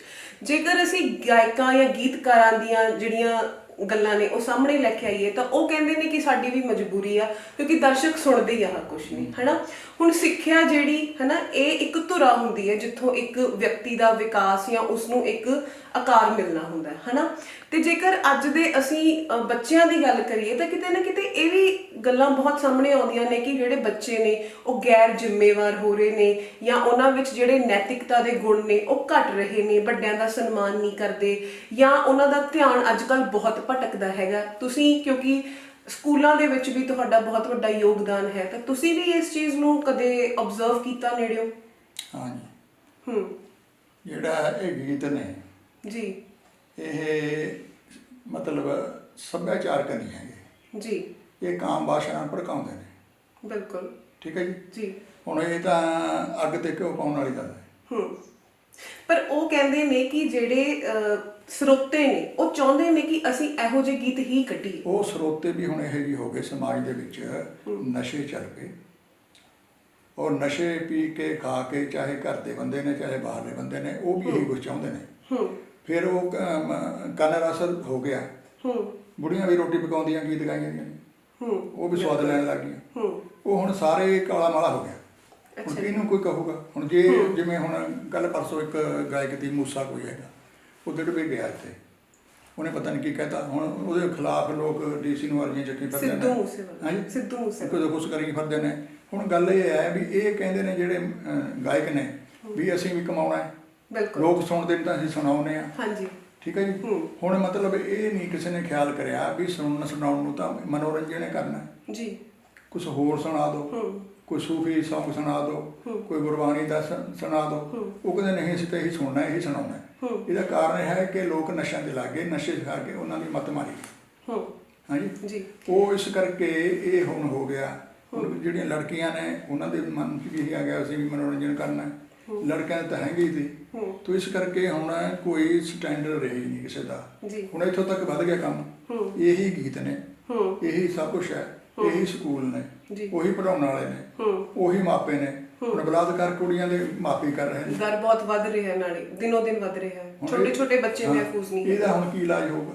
ਇਹਦਾ ਸੁਸਾਇਟੀ ਹੋ ਗਈ ਪਲੀਤ ਹੋ ਗਈ, ਹੁਣ ਇਹਨੂੰ ਸੁਧਾਰ ਦੀ ਲੋੜ ਹੈ, ਇਹਨੂੰ ਓਵਰਹਾਲ ਕਰਨਾ ਪਊ। ਇਹ ਵਿਚਾਲਾ ਨਹੀਂ ਇਹਦੀ ਸੁਧਾਰ ਹੁੰਦਾ, ਇਹਦਾ ਇੱਕ ਪਾਸਾ ਹੋਣਾ ਪਊ। ਸਰ, ਤੁਸੀਂ ਗੱਲ ਕੀਤੀ ਗੀਤਾਂ ਦੀ, ਹਨਾ। ਜੇਕਰ ਅਸੀਂ ਗਾਇਕ ਜਾਂ ਗੀਤਕਾਰਾਂ ਦੀ ਗੱਲ ਸੁਣੀਏ ਤਾਂ ਉਹ ਕਹਿੰਦੇ ਸਾਨੂੰ ਇਦਾਂ ਦੇ ਭੜਕਾਊ ਗੀਤ ਗਾਉਣੇ ਪੈਂਦੇ ਨੇ ਕਿਉਂਕਿ ਦਰਸ਼ਕ ਜਾਂ ਨਿਆਣੇ ਇਹੀ ਸੁਣ ਕੇ ਰਾਜੀ ਨੇ ਤੇ ਅਸੀਂ ਵੀ ਆਪਣੇ ਘਰ ਚਲਾਉਣੇ ਨੇ, ਹਨਾ। ਤੁਹਾਨੂੰ ਨਹੀਂ ਲੱਗਦਾ ਕਿਤੇ ਨਾ ਕਿਤੇ ਸਿੱਖਿਅਕ ਸੰਸਥਾਵਾਂ ਦੀ ਇਹ ਜ਼ਿੰਮੇਵਾਰੀ ਬਣਦੀ ਹੈ ਕਿ ਉਹ ਅੱਜ ਕੱਲ੍ਹ ਦੇ ਬੱਚਿਆਂ ਨੂੰ ਇਹ ਗੱਲ ਸਿਖਾਉਣ ਕਿ ਕੀ ਸੁਣਨਾ ਚਾਹੀਦਾ, ਕੀ ਨਹੀਂ ਸੁਣਨਾ ਚਾਹੀਦਾ, ਇੱਦਾਂ ਦੀ ਕੋਈ ਸੇਧ ਨਿਆਣਿਆਂ ਨੂੰ ਦੇਣ ਕਿ ਉਹਨਾਂ ਲਈ ਕੀ ਸਹੀ ਆ ਕੀ ਨਹੀਂ? ਇਹਦੇ ਵਿੱਚ ਹੈ ਜੀ, ਇਹ ਹੁਣ ਸਾਰੇ ਪੰਜਾਬ 'ਚ ਕਿ ਸਾਰੇ ਹਿੰਦੁਸਤਾਨ 'ਚ ਵੀ ਬਾਹਰ ਵੀ ਜੀ ਇਹ ਇੱਕ ਰਿਵਾਜ ਬਣ ਗਿਆ, ਇਹਨੂੰ ਸੱਭਿਆਚਾਰ ਕਹਿਣ ਲੱਗੇ। ਇਹ ਜੀ ਪੰਜਾਬੀ ਸੱਭਿਆਚਾਰ ਹੈ। ਸੱਭਿਆਚਾਰ ਦੇ ਉਹਨਾਂ ਨੂੰ ਅਰਥ ਨਹੀਂ ਆਉਂਦੇ। ਬਿਲਕੁਲ। ਸੱਭਿਆਚਾਰ ਦਾ ਮਤਲਬ ਹੁੰਦਾ ਹੈ ਕਿ ਉਹ ਆਚਾਰ ਮਨੁੱਖ ਦਾ ਜਿਹੜਾ ਸਭਿਆ ਹੋਵੇ। ਬਿਲਕੁਲ। ਹਾਂਜੀ। ਉਹਦਾ ਤੁਰਨਾ ਵਿਵਹਾਰ ਹੈ ਉਹ ਸਭਿਆ ਹੋਵੇ। ਬਿਲਕੁਲ। ਇਹਦੇ ਵਿੱਚ ਕੋਈ ਸਭਿਆ ਨਹੀਂ ਹੈਗਾ ਗੀਤਾਂ ਦੇ ਵਿੱਚ। ਇਹ ਸੱਭਿਆਚਾਰ ਨੂੰ ਅਸੀਂ ਬਹੁਤ ਛੋਟਾ ਕਰਦੇ ਹਾਂ। ਨਹੀਂ, ਇਹ ਜਿਹੜਾ ਸੱਭਿਆਚਾਰ ਆਪਾਂ ਪੰਜਾਬੀ ਸੱਭਿਆਚਾਰ ਕਹਿ ਦਿੰਦੇ ਹਾਂ, ਇਹਦਾ ਸ਼ੁਰੂ ਤੋਂ ਹੀ ਇਹ ਜੀ ਹੈ। ਪਹਿਲਾਂ ਹੀ ਰਾਂਝਾ ਗਾਉਂਦੇ ਤੇ, ਸੋਹਣੀ ਮਹਿਲ ਬਾਹੀ ਬਾਲ ਗਾਉਂਦੇ ਤੇ, ਫਲਾਣਾ ਕਰਦੇ ਤੇ। ਉਹ ਵੀ ਬੰਦੇ ਉਹ ਜਿਹੜੇ ਪਾਤਰ ਤੇ ਹੀਰੋ ਤੇ ਉਹ ਕੀ ਤੇ ਭਗੌੜੇ ਤੇ ਘਰੋਂ ਕੁੜੀਆਂ ਲੈ ਕੇ ਭੱਜ ਗਏ। ਉਹ ਵੀ ਕੋਈ ਵਧੀਆ ਗੱਲ ਨਹੀਂ ਸੀ। ਜੀ ਹਾਂ, ਆਪਾਂ ਕਹੀ ਪੰਜਾਬੀ, ਉਹ ਵੀ ਪੰਜਾਬੀ ਸੱਭਿਆਚਾਰ ਹੈ। ਬਿਲਕੁਲ। ਜਾਂ ਪੁਰਾਣੇ ਗੀਤ ਦੇਖ ਲਓ, ਉਹਨਾਂ ਵਿੱਚ ਵੀ ਬਹੁਤ ਅਸ਼ਲੀਲਤਾ ਜਿਹੜੀ ਪਰ ਇਹਦੇ ਮੁਕਾਬਲੇ ਤੇ ਗੁਰਮਤ ਗੁਰਬਾਣੀ ਸਾਨੂੰ ਇਹ ਦਿੰਦੀ ਹੈ ਵੀ ਐਸਾ ਬੋਲੋ ਜਿਹੜਾ ਸਭਿਆ ਹੋਵੇ। ਬਿਲਕੁਲ। ਐਸਾ ਖਾਓ ਜਿਹਦੇ ਨਾਲ ਸਰੀਰ 'ਚ ਕੋਈ ਪੀੜਾ ਨਾ ਹੋਵੇ। ਐਸਾ ਕੰਮ ਕਰੋ ਜਿਹਦੇ ਨਾਲ ਕੋਈ ਪਰਉਪਕਾਰ ਹੋਵੇ। ਬਿਲਕੁਲ। ਉਹਨੂੰ ਅਸੀਂ ਸੱਭਿਆਚਾਰ ਬਣਾ ਲਈਏ ਜੀ। ਇਸ ਤਰ੍ਹਾਂ ਦੀ ਸਿੱਖਿਆ ਸਕੂਲਾਂ 'ਚ ਅਸੀਂ ਦੇਈਏ। ਬਿਲਕੁਲ। ਆਪਣੇ ਬੱਚਿਆਂ ਨੂੰ ਪ੍ਰੈਕਟੀਕਲ ਸਮਝਾਈਏ। ਕਿ ਬੱਚਿਓ ਆਹ ਗੱਲ ਕਰਨ ਦੇ ਨਾਲ ਤੁਹਾਡੇ ਮਨ ਦੇ ਵਿੱਚ ਵਿਕਾਰ ਜੁੜਦੇ ਨੇ ਤੇ ਇਸ ਤਰ੍ਹਾਂ ਸੱਭਿਆਚਾਰ ਕਰਨ ਨਾਲ ਤੁਹਾਡਾ ਉਹ ਉੱਚਾ ਹੁੰਦਾ, ਕਰੈਕਟਰ ਉੱਚਾ ਹੁੰਦਾ ਜੀ। ਇਹ ਕਰੈਕਟਰ ਦੀ ਗੱਲ ਹੈ, ਬਿਲਕੁਲ। ਹੋਰ ਇਹਦੇ ਨਾਲ ਕੋਈ ਗੱਲ ਨਹੀਂ ਜੀ। ਹੁਣ ਤੁਸੀਂ ਗੱਲ ਸੁਣੀ ਜਾਓ ਕੰਨਾਂ 'ਚ ਪਈ ਜਾਊਗਾ, ਫਿਰ ਇੱਕ ਦਿਨ ਤੁਹਾਡਾ ਵੀ ਕਰੀ ਵੀ ਚੱਲ ਇਹਦਾ ਕੀ ਫਰਕ ਪੈਂਦਾ, ਪਾਈ ਕਰ ਲਓ। ਬਿਲਕੁਲ। ਇਹਦਾ ਕਿਉਂਕਿ ਆਦਤਾਂ ਬਣ ਜਾਂਦੀਆਂ ਉਹ ਸੰਗੀਤ ਨਾਲ ਜੋੜ ਕੇ ਪਰੋਸਿਆ ਜਾਂਦਾ। ਔਰੰਗਜ਼ੇਬ ਨੇ ਸੰਗੀਤ ਇਹ ਬੰਦ ਕਰਤਾ ਸੀ। ਅੱਛਾ ਜੀ। ਹਾਂਜੀ, ਉਹ ਕਹਿੰਦਾ ਸੀ ਇਹਦੇ ਨਾਲ ਕਾਮ ਵਾਸ਼ਨਾ ਫੈਲਦੀ ਹੈ ਜੀ। ਪਰ ਗੁਰੂਆਂ ਨੇ ਰਬਾਬ ਨਾਲ ਸੰਗੀਤ ਉਹੀ ਕਰਤਾ, ਕੀਰਤਨ ਦੇ ਰੂਪ 'ਚ ਕਰਤਾ, ਉਹ ਇਫੈਕਟਿਵ ਹੋ ਗਿਆ। ਤੇ ਇਸ ਕਰਕੇ ਸਕੂਲਾਂ ਦਾ ਫਰਜ਼ ਹੈ, ਅਸੀਂ ਕਰਦੇ ਹਾਂ ਜਿਹੜਾ ਕੁਛ ਅਸੀਂ ਦੱਸੀਏ ਵੀ ਕਿਹੜਾ ਸੰਗੀਤ ਸੁਣਨਾ ਹੈ, ਕਿਹੜਾ ਸੰਗੀਤ ਸਾਨੂੰ ਸਾਡਾ ਸਕੂਲ ਦਾ ਰੋਲ ਇਹ ਹੈ, ਸਾਡੇ ਸਕੂਲਾਂ ਦੇ ਵਿੱਚ ਅਸੀਂ ਜਿੰਨੇ ਵੀ ਫੰਕਸ਼ਨ ਕਰਦੇ ਹਾਂ, ਜਿੰਨੇ ਵੀ ਕਰਦੇ ਉਹਨੂੰ ਸੈਂਸਰ ਕਰਦੇ ਹਾਂ, ਆਪ ਤਿਆਰ ਕਰਵਾਉਂਦੇ ਹਾਂ। ਬਿਲਕੁਲ। ਉਹਨਾਂ ਵਿੱਚ ਹਜੇ ਕੋਈ ਗੀਤ ਨਹੀਂ ਗਾਉਣ ਦਿੰਦੇ ਬੱਚਿਆਂ ਨੂੰ, ਪਹਿਲਾਂ ਹੀ ਸਾਰਾ ਕੁਝ ਉਹਦਾ ਚੈੱਕ ਕਰਦੇ। ਬਾਕੀ ਅਸੀਂ ਤੁਸੀਂ ਵੀ ਦੇਖਦੇ ਹੋ ਬਾਹਰ ਐਸੇ ਸਕੂਲ ਵੀ ਨੇ ਜਿਹੜੇ ਬਹੁਤ ਆਪਣੇ ਆਪ ਨੂੰ ਵੱਡੇ ਸਮਝਦੇ ਨੇ, ਉਹਦੇ ਵਿੱਚ ਮੁੰਡੇ ਤੇ ਕੁੜੀਆਂ ਇੱਕ ਦੂਜੇ ਨੂੰ ਗੋਦੀ ਚੱਕੀ ਫਿਰਦੇ ਨੇ, ਦੇਖਿਓ ਤੁਸੀਂ ਕਦੇ ਨਾ ਕਦੇ, ਪਰ ਸਾਡੇ ਨਹੀਂ ਹੈ। ਸਾਡੇ ਡਾਇਰੈਕਟਰ ਸਾਹਿਬ ਨੇ ਇਹ ਹਰੇਕ ਫੰਕਸ਼ਨ ਨੂੰ ਆਪ ਤਿਆਰ ਕਰਵਾਉਂਦੇ ਨੇ, ਜਿੰਨੇ ਵੀ ਸਾਡੇ ਸਕੂਲ ਨੇ ਚਾਹੇ ਕਾਲਜ ਨੇ, ਔਰ ਉਹਦੇ ਵਿੱਚ ਸੈਂਸਰ ਲਾਉਂਦੇ ਨੇ, ਪਹਿਲਾਂ ਕੁਲੈਕਸ਼ਨ ਕਰਦੇ ਨੇ, ਉਹਨਾਂ ਵਿੱਚੋਂ ਫਿਰ ਸਿਲੈਕਸ਼ਨ ਕਰਦੇ ਨੇ। ਤੇ ਇਸ ਕਰਕੇ ਅਸੀਂ ਇਹ ਜ਼ੋਰ ਦਿੱਤਾ, ਅਸੀਂ ਪੇਰੈਂਟਸ ਨੂੰ ਵੀ ਇਹੀ ਗੱਲ ਸਮਝਾਉਂਦੇ ਹਾਂ ਜੀ। ਉਹ ਜਦੋਂ ਅਸੀਂ ਉਹਨਾਂ ਦੀ ਮੀਟਿੰਗ ਕਰਦੇ ਹਾਂ ਤੇ ਉਹਨਾਂ ਨੂੰ ਵੀ ਇਹ ਗੱਲ ਸਮਝਾਉਂਦੇ ਹਾਂ, ਭਾਈ ਤੁਹਾਡੇ ਬੱਚੇ ਨੇ, ਅਸੀਂ ਸਾਨੂੰ ਤੁਸੀਂ ਸੌਂਪੇ ਹੋਏ ਨੇ, ਸਾਡੀ ਜ਼ਿੰਮੇਵਾਰੀ ਹੈ, ਤੁਸੀਂ ਇਹਨਾਂ ਨੂੰ ਜੇ ਸੁਖੀ ਰਹਿਣਾ ਤੁਸੀਂ ਵੀ ਤੇ ਇਹਨਾਂ ਨੂੰ ਵੀ ਸੁਖੀ ਰੱਖਣਾ ਹੈ, ਤਾਂ ਇਹਨਾਂ ਨੂੰ ਧਿਆਨ ਦਿਓ, ਇਹਨਾਂ ਵੱਲ ਆਥਣ ਸਵੇਰੇ ਕੋਲੇ ਬਿਠਾਓ, ਨਿਗਰਾਨੀ ਰੱਖੋ, ਇਹ ਸਾਡਾ ਰੋਲ। ਸਰ ਇੱਥੇ ਨਾ ਮੈਂ ਜ਼ਿਕਰ ਕਰਨਾ ਚਾਹੂੰਗੀ, ਤੁਹਾਡੀ ਇਸ ਇੰਟਰਵਿਊ ਦੀ ਤਿਆਰੀ ਲਈ ਅਸੀਂ ਤੁਹਾਡੀ ਹੀ ਸੰਸਥਾ ਦੇ ਕੁਝ ਅਧਿਆਪਕ ਤੇ ਕੁਝ ਵਿਦਿਆਰਥੀਆਂ ਦੇ ਜਿਹੜੇ ਮਾਪੇ ਨੇ ਉਹਨਾਂ ਨਾਲ ਗੱਲਬਾਤ ਕੀਤੀ ਤੇ ਸਾਰਿਆਂ ਤੋਂ ਹੀ ਤਕਰੀਬਨ ਸਾਨੂੰ ਇੱਕ ਚੀਜ਼ ਸੁਣਨ ਨੂੰ ਮਿਲਦੀ ਸੀਗੀ ਕਿ ਜਿਹੜੇ Modern and Vidyasagar Group of Institutes ਨੇ, ਇਹਨਾਂ ਵਿੱਚ ਇੱਕ ਵਿਲੱਖਣਤਾ, ਮਤਲਬ ਇਹ ਜ਼ਿਆਦਾ ਜ਼ੋਰ ਇਨਸਾਨ ਨੂੰ ਇੱਕ ਵਧੀਆ ਕਿੱਤਾਕਾਰ ਬਣਾਉਣ ਤੇ ਹੀ ਨਹੀਂ, ਇਨਸਾਨ ਨੂੰ ਇੱਕ ਵਧੀਆ ਇਨਸਾਨ ਬਣਾਉਣ ਤੇ ਲਾਉਂਦੇ ਨੇ, ਹਨਾ। ਨੈਤਿਕਤਾ ਬਹੁਤ ਉੱਚੀ ਲੈ ਜਾਂਦੇ ਨੇ। ਸੋ ਮੈਂ ਚਾਹੁੰਦੀ ਹਾਂ ਕਿ ਤੁਸੀਂ ਸਾਡੇ ਇਸ ਚੈਨਲ ਦੇ ਰਾਹੀਂ ਥੋੜਾ ਜਿਹਾ ਚਾਨਣਾ ਪਾਓ ਕਿ ਇਹੋ ਜਿਹੀ ਕਿਹੜੀ ਚੀਜ਼ ਆ ਤੁਹਾਡੇ ਇੰਸਟੀਟਿਊਸ਼ਨਸ ਦੇ ਵਿੱਚ ਜਿਹੜੀ ਤੁਹਾਨੂੰ ਯੂਨੀਕ ਜਾਂ ਬਾਕੀਆਂ ਨਾਲੋਂ ਵਿਲੱਖਣ ਬਣਾਉਂਦੀ ਹੈ। ਨੈਤਿਕਤਾ ਦੀ ਜਿਹੜੀ ਗੱਲ ਹੈ ਉਹ ਨਾ ਤਾਂ ਉਹ ਲੈਕਚਰਾਂ ਰਾਹੀਂ ਸਿਖਾਈ ਜਾ ਸਕਦੀ ਜੀ, ਨਾ ਉਹ ਕਿਤਾਬਾਂ ਰਾਹੀਂ ਸਿਖਾਈ ਜਾ ਸਕਦੀ ਹੈ। ਚਾਹੇ ਮੈਂ ਆਪਣੇ ਆਪ ਨੂੰ ਕਿੰਨੇ ਨੈਤਿਕ ਪੇਸ਼ ਕਰ ਦੇਵਾਂ ਜੀ, ਮੇਰੇ ਕੰਮ ਜੇ ਮਾੜੇ ਨੇ ਤਾਂ ਕੋਈ ਨੈਤਿਕਤਾ ਨਹੀਂ ਹੋ। ਬਿਲਕੁਲ। ਉਹਦਾ ਕਾਰਨ ਇਹ ਹੈ, ਮੈਂ ਸ਼ੁਰੂ ਤੋਂ 83 ਸਾਲ ਦਾ ਮੈਂ ਹੋ ਗਿਆ, ਮੇਰਾ ਪਰਿਵਾਰ ਹੋ ਗਿਆ, ਇੰਨੇ ਅਦਾਰੇ ਚੱਲਦੇ ਨੇ ਜੀ। ਮੈਂ ਸ਼ੁਰੂ ਤੋਂ ਇਹੀ ਹੈ ਕਿ ਮੈਂ ਜਿਹੜੀ ਸੀ ਨਾ ਗੁਰਬਾਣੀ ਦੀਆਂ 2-3 ਗੱਲਾਂ ਯਾਦ ਰੱਖੀਆਂ। ਇੱਕ ਤਾਂ ਸੀ ਵੇਖ ਪਰਾਈਆਂ ਚੰਗੀਆਂ ਮਾਵਾਂ ਭੈਣਾਂ ਧੀਆਂ ਜਾਣੇ ਜੀ, ਬਿਲਕੁਲ। ਇੱਕ ਹੱਕ ਪਰਾਇਆ ਨਾਨਕਾ ਗੁਣ ਚੰਗਿਆਈਆਂ ਤਤ, ਬਿਲਕੁਲ ਹਾਂਜੀ। ਤੇ ਇੱਕ ਹੈਗਾ ਵੀ ਏਕ ਨੂਰ ਤੋਂ ਸਭ ਜਗ੍ਹਾ ਉਪਜਿਆ ਕੌਣ ਭਲੇ ਕੌਣ ਮੰਦੇ। ਹੁਣ ਮੈਂ ਜਿਹੜਾ ਮੇਰਾ ਸੀ ਸਟੱਡੀ ਧਾਰਮਿਕ ਗ੍ਰੰਥ ਦੀ, ਹੋਰ ਮੇਰੇ ਪਰਿਵਾਰ ਤੋਂ ਮੇਰੇ ਨਾਲ ਜੁੜੀ ਹੋਈ ਹੈ, ਉਹ ਇਹੀ ਦੱਸਿਆ ਸੀ ਮੈਨੂੰ ਵੀ ਭਾਈ ਇਮਾਨਦਾਰ ਰਹੋ, ਕਿਸੇ ਦੀ ਚੋਰੀ ਨਹੀਂ ਕਰਨੀ ਜੀ, ਕਿਸੇ ਦਾ ਦਿਲ ਵੀ ਨਹੀਂ ਦਿਖਾਉਣਾ। ਬਿਲਕੁਲ। ਇਹ ਸਿੱਖਿਆ ਸਾਨੂੰ ਬਚਪਨ 'ਚ ਦਿੱਤੀ ਸੀ, ਫਿਰ ਕਿਤਾਬਾਂ ਗੁਰਬਾਣੀ 'ਚ ਪੜ੍ਹਦੇ ਰਹੇ ਜੀ। ਹੁਣ ਤੁਸੀਂ ਇਹ ਦੇਖ ਲਓ, ਇੰਨੇ ਸਾਲ ਹੋ ਗਏ ਮੈਨੂੰ ਇਸ 'ਚ, ਮੈਂ ਨੌਜਵਾਨ ਵੀ ਰਿਹਾ ਹਾਂਜੀ ਜੀ।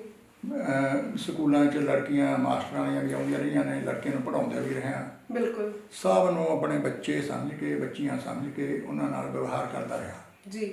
ਕੋਈ ਤੁਸੀਂ ਪੰਜਾਬ 'ਚ ਕੋਈ ਉਂਗਲੀ ਮੇਰੇ ਕਿ ਨਹੀਂ ਕਰ ਸਕਦਾ। ਬਿਲਕੁਲ। ਠੀਕ ਹੈ ਜੀ। ਉਹੀ ਚੀਜ਼ ਅਸੀਂ ਅੱਗੇ ਉਹੀ ਅੱਗੇ ਮੇਰੇ ਬੱਚਿਆਂ ਜਾ ਕੇ। ਬਿਲਕੁਲ। ਠੀਕ ਹੈ ਜੀ। ਇੰਨੀਆਂ ਸੰਸਥਾਵਾਂ ਚੱਲਦੀਆਂ ਨੇ ਜੀ, ਆਹ ਵੀ ਚੱਲਦੀ ਹੈ, 10-12 ਤੁਹਾਨੂੰ ਗਿਣਾਈਆਂ ਤੀਆਂ, ਉਹ ਚੱਲਦੀਆਂ ਨੇ ਜੀ। ਇਹ ਨੌਜਵਾਨ ਡਾਇਰੈਕਟਰ ਹੈ ਜੀ, ਪ੍ਰਿੰਸੀਪਲ ਹੈ, ਉਹ ਵੀ ਨੌਜਵਾਨ ਹੈ। ਬਿਲਕੁਲ। ਕਿਤੇ ਵੀ ਕੋਈ ਉਂਗਲੀ ਨਹੀਂ ਕਿਸੇ ਨੇ ਉਠਾਈ। ਬਿਲਕੁਲ। ਔਰ ਸਾਨੂੰ ਦੇਖ ਕੇ ਉਹ ਐਗਜ਼ਾਮਪਲ ਹੈ ਉਹਨਾਂ ਦੇ ਮੂਹਰੇ। ਬਿਲਕੁਲ। ਉਹ ਵੀ ਹੋਏ ਬਿਹਾਰ ਕਰਨਗੇ, ਉਹਨਾਂ ਨੂੰ ਹੀ ਪਤਾ ਵੀ ਅਸੀਂ ਗਲਤ ਕੰਮ ਇਹਨਾਂ ਨੇ ਬਰਦਾਸ਼ਤ ਨਹੀਂ ਕਰਨਾ। ਬਿਲਕੁਲ ਬਿਲਕੁਲ। ਫਿਰ ਉਹਦੀ ਜੜੇ ਮਾਰਦੀ ਨਾ ਜੀ ਜੀ। ਇਹ ਕਾਰਨ ਹੈ। ਅਸੀਂ ਇਹੀ ਮਤਲਬ ਇਹੀ ਸਾਡਾ ਏਮ ਹੈ ਕਿ ਸਭ ਤੋਂ ਪਹਿਲਾਂ ਨੰਬਰ 2 ਟੀਚਰਾਂ ਨੂੰ ਵੀ ਇਹੀ ਸਾਡਾ ਹੁਕਮ ਹੈ। ਟੀਚਰ ਇੱਕ ਦੋ ਪਰ ਆਪਣੇ ਪਿੱਛੇ ਜਿਹੜੇ ਸਰਕਾਰੀ ਸਕੂਲਾਂ 'ਚ ਸੀਗੇ, ਮੇਰੇ ਕੋਲ ਕੇਸ ਵੀ ਆਏ, ਮੈਂ ਕਿਸੇ ਨੂੰ ਡੀਲ ਕਰਦਾ ਰਿਹਾ ਜਿਹੜੇ ਇਸ ਤਰ੍ਹਾਂ ਦੇ ਹੁੰਦੇ ਸੀ ਨਾ ਕਿ ਮੈਂ ਉੱਥੇ, ਕਿਉਂਕਿ ਬਹੁਤ ਲੰਮਾ ਸਮਾਂ ਇੱਕ ਸਕੂਲ 'ਚ ਰਿਹਾ ਜੀ, ਮੇਰੀ ਪ੍ਰਧਾਨਗੀ ਚੱਲਦੀ ਸੀ ਪਿੰਡ 'ਚ, ਮੇਰੀ ਚੱਲਦੀ ਸੀ, ਠੀਕ ਹੈ ਜੀ, ਸਾਰੇ ਮੇਰਾ ਕਹਿਣਾ ਮੰਨਦੇ ਤੇ ਇਹ ਤੋਂ ਡਰਦੇ ਵੀ ਤੇ ਜੇ ਸੀ ਕੋਈ ਘਟਨਾ ਹੁੰਦੀ ਤਾਂ ਪਿੰਡ ਵਾਲੇ ਮੇਰੇ ਕੋਲ ਆਉਂਦੇ ਆਰਾਮ ਵਾਲੇ ਵੀ ਜੀ ਸਰ ਤੁਹਾਡੇ ਹੁੰਦੇ ਆਹ ਫਲਾਣਾ ਟੀਚਰ ਆਹ ਕੰਮ ਕਰਦਾ, ਠੀਕ ਹੈ ਜੀ, ਤੇ ਜੇ ਮੈਨੂੰ ਨਹੀਂ ਪਤਾ ਹੁੰਦਾ ਤਾਂ ਵੀ ਪਤਾ ਲੱਗ ਜਾਂਦਾ। ਫਿਰ ਮੈਂ ਉਹਦਾ ਐਸਾ ਇਲਾਜ ਕਰਦਾ, ਜਾਂ ਤਾਂ ਉਹਨੂੰ ਬਦਲਵਾ ਦਿੰਦਾ ਜਾਂ ਉਹਤੇ ਕੁੱਟਾਪਾ ਚਾੜਦਾ। ਅੱਛਾ ਜੀ, ਕਿਉਂ ਮੈਂ ਸੱਚਾ ਬੰਦਾ ਸੀ। ਬਿਲਕੁਲ। ਹਾਂ, ਤਾਂ ਅਸੀਂ ਹੁਣ ਵੀ ਸਾਡੇ ਕਿਸੇ ਸਕੂਲ ਦਾ ਕਾਲਜ ਦੇਖ ਲਓ, ਮਤਲਬ ਇਹੀ ਡਿਸਿਪਲਿਨ ਹੈ। ਜਦ ਅਸੀਂ ਡਿਸਿਪਲਿਨ ਨਾ ਜੀ ਬਿਲਕੁਲ ਤਾਂ ਦੂਜੇ ਟੀਚਰ ਸਾਤੋਂ ਡਰਦੇ, ਉਹ ਵੀ ਕੁਝ ਨਹੀਂ ਕਰ ਸਕਦੇ। ਸਾਡੀ ਅਵੇਅਰਨੈਸ ਹੈ, ਬਿਲਕੁਲ ਇਹ ਇਹਦਾ ਕੰਮ ਜੀ।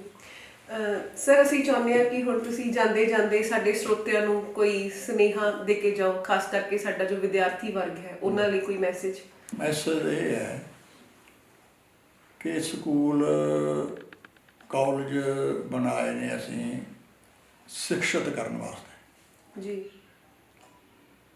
ਇਸ ਕਰਕੇ ਇੱਥੇ ਤੁਸੀਂ ਜੇ ਆਉਂਦੇ ਹੋ ਤਾਂ ਸਿੱਖਿਆ ਲੈਣ ਵਾਸਤੇ ਆਓ। ਬਿਲਕੁਲ। Come to learn and go to serve. ਇੱਥੇ ਆ ਕੇ ਸਿੱਖੋ ਤੇ ਸੁਸਾਇਟੀ ਜਾ ਕੇ ਉਹਦਾ ਸੇਵਾ ਕਰੋ। ਬਿਲਕੁਲ। ਤੇ ਇਹ ਤੁਹਾਡੇ ਮਾਂ ਬਾਪ ਦਾ ਬਹੁਤ ਹੀ ਕੀਮਤੀ ਪੈਸਾ ਹੈ ਜਿਹੜਾ ਤੁਹਾਡੇ ਉੱਤੇ ਲਾ ਰਹੇ ਨੇ। ਜੇ ਤੁਸੀਂ ਇਹ ਗਵਾਤਾ ਤਾਂ ਤੁਸੀਂ ਚੰਗੇ ਪੁੱਤ ਧੀ ਵੀ ਨਹੀਂ ਬਣ ਸਕਦੇ ਔਰ ਨਾ ਸਫਲ ਹੋ ਸਕਦੇ ਹੋ। ਮਾਤਾ ਪਿਤਾ ਤੇ ਅਧਿਆਪਕ ਦਾ ਸਤਿਕਾਰ ਕਰੋ, ਜਿੰਨਾ ਕਰੋਗੇ ਓਨੀ ਫਲੋਗੇ। ਇਸ ਕਰਕੇ ਨਸ਼ਿਆਂ ਤੋਂ ਦੂਰ ਰਹੋ, ਠੀਕ ਹੈ ਜੀ, ਕਰੈਕਟਰ ਨੂੰ ਹਾਈ ਰੱਖੋ। ਬਿਲਕੁਲ। ਤੇ ਜਿੱਥੇ ਵੀ ਜਾਓਗੇ ਸਫਲ ਹੋਵੋਗੇ। ਬੰਦੇ ਦੀ ਜ਼ਿੰਦਗੀ ਥੋੜ੍ਹੀ ਆਉਂਦੀ ਹੈ ਔਰ ਉਸ ਨੂੰ ਜੇ ਚੰਗੀ ਤਰ੍ਹਾਂ ਬਿਤਾਇਆ ਜਾਵੇ, ਨੈਤਿਕਤਾ ਦੇ ਆਧਾਰ 'ਤੇ ਬਿਤਾਇਆ ਜਾਵੇ ਤਾਂ ਉਦੋਂ ਵੱਡਾ ਕੋਈ ਸਫਲਤਾ ਦਾ ਹੋਰ ਕਾਰਨ ਨਹੀਂ ਬਣ ਸਕਦਾ। ਬਿਲਕੁਲ। ਧੰਨਵਾਦ ਜੀ। ਸਰ ਤਕਰੀਬਨ 2 ਦਰਜਨ ਸੰਸਥਾਵਾਂ ਤੁਸੀਂ ਚਲਾ ਰਹੇ ਹੋ ਹੈ ਨਾ, ਉਹਨਾਂ ਦੀ ਪ੍ਰਧਾਨਗੀ ਜਿਹੜੀ ਤੁਹਾਡੇ ਹੱਥ ਹੈ। ਅਸੀਂ ਸਮਝ ਸਕਦੇ ਹਾਂ ਤੁਸੀਂ ਕਿੰਨੀ ਮਸ਼ਰੂਫੀਅਤ ਦੇ ਵਿੱਚ ਰਹਿੰਦੇ ਹੋਵੋਗੇ, ਫਿਰ ਵੀ ਤੁਸੀਂ ਸਾਡੇ ਲਈ ਸਮਾਂ ਕੱਢਿਆ। ਅਸੀਂ ਤੁਹਾਡੇ ਪੂਰੇ ਚੈਨਲ ਵੱਲੋਂ ਬਹੁਤ ਬਹੁਤ ਧੰਨਵਾਦੀ ਹਾਂ। ਸੋ ਇੱਕ ਨਜ਼ਰੀਆ ਹੀ ਹੁੰਦਾ ਹੈ ਜੋ ਇਨਸਾਨ ਨੂੰ ਧਰਤੀ ਤੋਂ ਅਰਸ਼ਾਂ ਦੀਆਂ ਬੁਲੰਦੀਆਂ ਤੱਕ ਲੈ ਜਾਂਦਾ ਹੈ, ਤੇ ਅੱਜ ਅਸੀਂ ਕੋਸ਼ਿਸ਼ ਕੀਤੀ ਪਰਸਪੈਕਟਿਵਸ ਦੇ ਥਰੂ ਸਰਦਾਰ ਹਰਪਾਲ ਸਿੰਘ ਜੀ ਹੋਰਾਂ ਦੇ ਨਜ਼ਰੀਏ ਨੂੰ ਤੁਹਾਡੇ ਸਾਹਮਣੇ ਰੱਖਣ ਦੀ, ਤੇ ਮੈਨੂੰ ਪੂਰੀ ਉਮੀਦ ਹੈ ਕਿ ਤੁਸੀਂ ਇਹਨਾਂ ਤੋਂ ਬਹੁਤ ਹੀ ਸੇਧ ਲੈਣ ਵਾਲੀਆਂ ਸੁਚੱਜੀਆਂ ਗੱਲਾਂ ਸਿੱਖੀਆਂ ਹੋਣਗੀਆਂ। ਸਰ ਅਸੀਂ ਜਾਣਦੇ ਹਾਂ ਕਿ ਤੁਸੀਂ ਕਿੰਨੀ ਮਸ਼ਰੂਫੀਅਤ 'ਚ ਰਹਿੰਦੇ ਹੋ, ਤਕਰੀਬਨ 20 ਇੰਸਟੀਟਿਊਟਸ, ਉਹਨਾਂ ਦੀ ਪ੍ਰਧਾਨਗੀ ਕੋਈ ਛੋਟੀ ਗੱਲ ਨਹੀਂ ਹੁੰਦੀ, ਫਿਰ ਵੀ ਤੁਸੀਂ ਸਾਡੇ ਲਈ ਆਪਣਾ ਸਮਾਂ ਕੱਢਿਆ, ਤੁਹਾਡਾ ਬਹੁਤ ਬਹੁਤ ਧੰਨਵਾਦ। ਮੈਂ ਵੀ ਤੁਹਾਡਾ ਆਪਣੇ ਵੱਲੋਂ, ਆਪਣੀ ਸੰਸਥਾਵਾਂ ਵੱਲੋਂ ਬਹੁਤ ਬਹੁਤ ਧੰਨਵਾਦ ਕਰਦਾ। ਸੋ ਇਹ ਸਨ Modern and Vidya Sagar Group of Institutions ਤੋਂ ਵੈਰੀ ਰਿਸਪੈਕਟਡ ਸਰਦਾਰ ਹਰਪਾਲ ਸਿੰਘ ਜੀ। ਮਿਲਾਂਗੇ ਤੁਹਾਨੂੰ ਇਸੇ ਹੀ ਸਫ਼ਰ ਵਿੱਚ ਇੱਕ ਅਗਲੇ ਐਪੀਸੋਡ ਦੇ ਵਿੱਚ ਇੱਕ ਨਵੇਂ ਪਰਸਪੈਕਟਿਵ ਦੇ ਨਾਲ। ਤਦ ਤੱਕ ਲਈ ਸਤਿ ਸ਼੍ਰੀ ਅਕਾਲ।